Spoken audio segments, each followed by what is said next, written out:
안녕하세요. 김태훈의 현명한 투자자 방송 시작하겠습니다. 본 영상에서 다루는 내용은 투자 권유가 아니며 각 개인의 투자 판단에 대한 책임을 지지 않습니다. 별도 SNS 채널 가입을 유도하거나 투자 권유 및 유료 리딩 서비스를 홍보하는 불법 사칭 계정에 유의하시기 바랍니다. 자, 오늘은 신라젠에 대해서 말씀을 드리겠는데요. 이 업체는 참 우여곡절이 많은 바이오 신약 개발 회사입니다. 바이러스를 이용해서 신약을 개발하는 회사인데 굉장히 어려운 그 연구와 또 신약 개발 연구를 하고 있는 회사죠.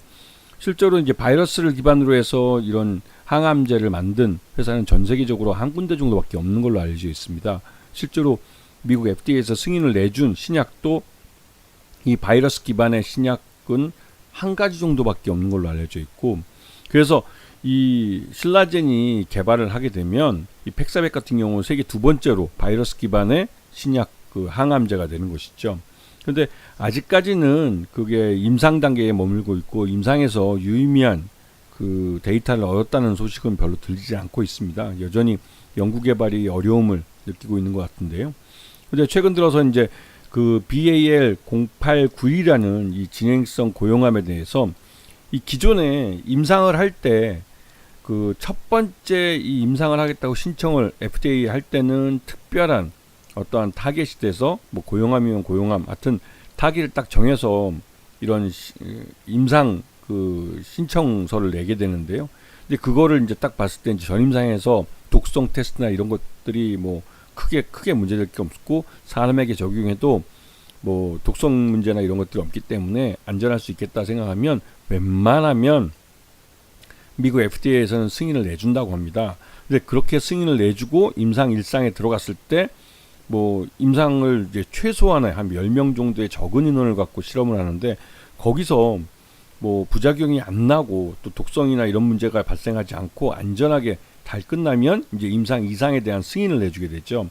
근데 요번에 임상 1상을 이제 시청을 하면서 이게 이제 기존의 고용암뿐만 아니라 혈액암 분야에 대해서도 이 신약 후보 물질이 나름대로 괜찮은 데이터가 나오게 되면 그걸 또 이 신약 그러니까 임상 승인을 그 임상을 할 수 있는 범위를 늘리는 쪽으로 승인을 요청하게 됩니다. 그렇게 되면 이 약이 처음에는 고용암을 타겟으로 개발이 되지만 이 임상을 진행하는 과정에서 그러니까 찾게 된 그러니까 그 나온 데이터들이 혈액암이라는 다른 병명에도 나름대로 이런 성능이 괜찮다, 그러니까 효능이 있다.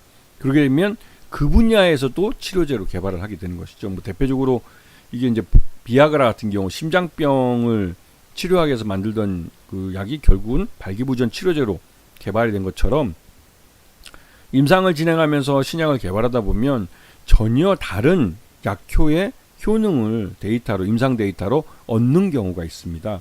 그렇게 되면 그 원래 처음에 임상을 하게 된 타겟으로 했던 그 병이 아니라 다른 병의 치료제로 개발이 되는 경우도 있죠. 그래서 지금 이 신라젠 같은 경우는 그런 비슷한 현상이 지금 발견이 됐고 여기에 따라서 이 고용암에 대한 진행성 고용암에 대해서 우선 신청을 했던 것을 이제 혈액암에까지도 확장해서 이거를 임상을 할 수 있도록 신청을 한 것이죠. 여기에 대해서 이 미 FDA가 웬만하면 다 승인을 해줬습니다. 그리고 지금 지난해 그 2024년 실적을 놓고 보면 감사보고서 나왔기 때문에 보여지는 건데요. 지금 자산을 보시면 부채가 굉장히 적은 걸 볼 수가 있습니다. 거기는 이제 자산이 굉장히 많고 자본도 많기 때문에 지금 당장 부채 때문에 문제될 건 없죠. 왜냐면 이게 전형적인 R&D를 하는 회사들 속에서 나타나는 현상인데 이 R&D만 하는 바이오 신약 개발하는 회사들은 뭐 원재료를 사거나 아니면은 뭐 대량 양산을 하거나 그에 따라서 원재료비를 이걸 대량으로 나가거나 이런 부담이 없습니다. 그 말뜻은 애초부터가 부채가 낮을 수밖에 없다는 것이죠. 근데 문제는 뭐냐면 이 연구개발비가 그러니까 소모로 해서 사라지는 돈이 엄청나다는 겁니다. 이게 보시게 되면 그 지금 지난해 보면 수익이 하나도 없는 수익이 뭐 기타 사업 분야에서 39억 정도 발생하긴 했는데 이걸 갖고는 이 회사를 운영하기도 없죠. 인건비도 못 되는 겁니다. 그래서 지난해 매출액이 39억이었고 영업 비용만 306억이 나갔어요. 이 말뜻은 이 회사는 보유하고 있는 현금을 까먹으면서 근근히 버티고 있는 회사라는 의미이기도 합니다. 대부분의 R&D를 하는 회사들이 대부분 비슷한데요. 그렇기 때문에 중간에도 임상 1상이나 임상 2상에서 유의미한 데이터가 나오면 다국적 제작사를 상태로 해서 라이센스 아웃을 하는 겁니다. 그렇게 라이센스 아웃을 통해서 기술에 대해서 검증도 받고 또 그거에 대해서 기술성 검증을 통해서 이 마일스톤, 계약금과 마일스톤을 받으면서 기술 자체를 수익 사업화하는 것이죠. 그래서 진짜 바이오 신약 개발을 하는 회사들은 그런 식으로 해서 자신들이 필요한 연구개발비도 벌고 또 그런 기술을 더 진보시켜서 임상실험을 하고 나서 더 좋은 가치로 라이센스 아웃을 하는 것이죠. 즉 연구개발 자체가 수익 사업이 된 그런 바이오 신약 개발 회사들이 많습니다. 그리고 실제로 약을 개발해도 이걸 전 세계적으로 글로벌 런칭한다는 게 쉬운 일이 아니기 때문에 다국적 제약사와 연결이 될 경우에는 그 다국적 제약사가 이걸 신약까지 할 때 임상 2상이든 3상이든 이 연구개발을 다 되고 연구를 진행시켜서 마지막 임상 3상에 성공을 하면 전 세계 판권을 가져가고 대신 로열티로 몇 프로를 판매 그 매출액의 몇 프로를 주는 조건이기 때문에 굉장히 큰 수익을 얻게 되는 것이죠. 그렇기 때문에 애초에 이 회사 그러니까 신약 개발을 한 회사도 나쁘지 않은 겁니다. 이 신라젠 같은 경우도 이제 그렇게 라이센스 아웃을 해야 될 텐데 그러지 않고 이 회사 같은 경우는 전형적으로 독자적으로 임상 3상까지 가겠다고 하는 겁니다. 그리고 실제로 이 앞에서 말씀드렸지 바이러스 제전을 갖고 항암제를 개발한다고 했을 때 그게 성공한 사례가 많지 않기 때문에 이걸 다국적 제약사들도 라이센스 아웃을 해가려고 나설 뭐 그런 그 뭐랄까요 이 라이센스 인을 해가겠다고 나서는 그런 다국적 제약사도 나서지 않는 것이죠.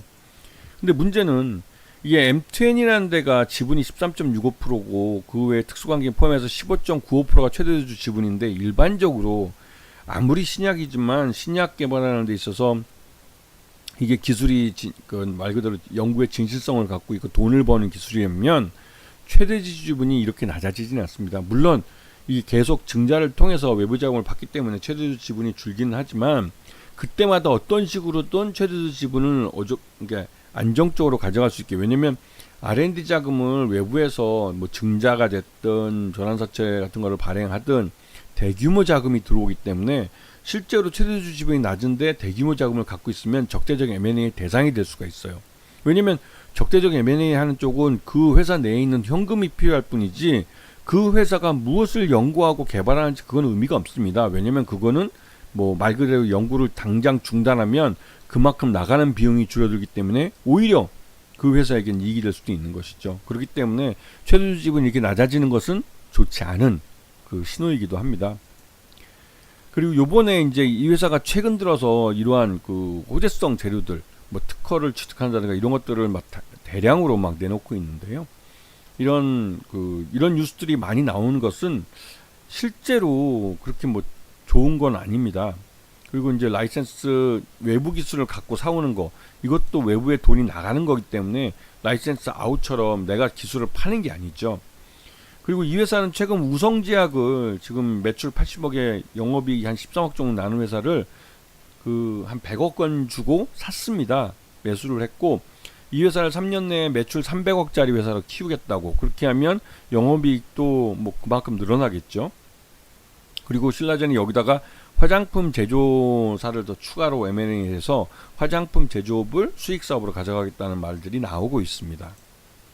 그래서 여기 관련해서 이제 채권도 전환사채 채권도 이제 발행을 했고 그리고 이제 유상자 제3자 배정 유상자를 해서 우성제약 그쪽 주주들을 대상으로 해서 제3자 배정 유상자도 했습니다. 그것도 뭐 그렇게 해서 이제 이 자금을 받기로 한 것이죠. 그래서 이제 100억이 다 나갔다가 그 중에서 일부가 다시 들어오는 회수되는 그런 구조를 만들고 있습니다. 이게 전반적으로 지금 그 지난 전일 이제 이러한 이 FDA에서 이런 신약 후보 물질에 대한 그 임상 범위를 늘려준다는 걸 승인받았다는 게 시간 외에 알려졌고 시간 외에서 주가가 많이 올랐습니다. 그리고 현재도 지금 그 신라젠 같은 경우는 그 아침에 개장 초에 한 20% 거의 상한가 29%가 뛰었죠. 이거는 어제 제가 그 전날 이제 자료를 만들었기 때문에 이 주가 차이트를 이제 업데이트를 하지 못했지만 이런 신라젠 같은 경우는 요번에 이런 호재성 재료가 나오긴 했지만 앞에서 봤듯이 이 수익성 면에서 보시면 아시겠지만 이 영업 수익이 39억인데 영업 비용은 매년 300억, 250억, 294억, 250억에서 300억 정도가 매년 나갑니다. 매년 나간다는 건 그만큼 현금을 갖고 있으면 그 연구개발하는 어느 시점까지는 버틸 수 있을지 모르겠지만 이렇게 영업손실을 매년 260억, 250억 가까이 뭐 이렇게 계속 발생하고 있으면 계속 기업 가치를 갖기는 굉장히 어렵죠.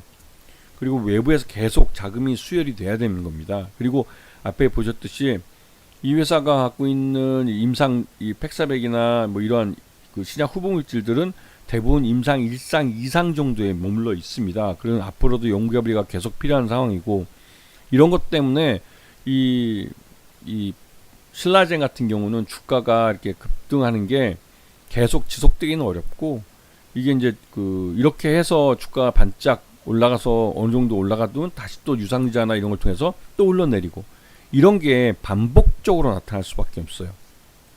그래서 지금 이 FDA의 호재 때문에 주가가 급등했을 때 나름대로 그 전에 주식을 갖고 있는 사람이라면 모르겠지만 지금 뒤늦게 추격 매수해서 자칫하다가는 상투에 물릴 수 있기 때문에 조심할 필요가 있습니다. 아시겠죠? 자, 오늘 방송 여기서 마치겠습니다. 감사합니다.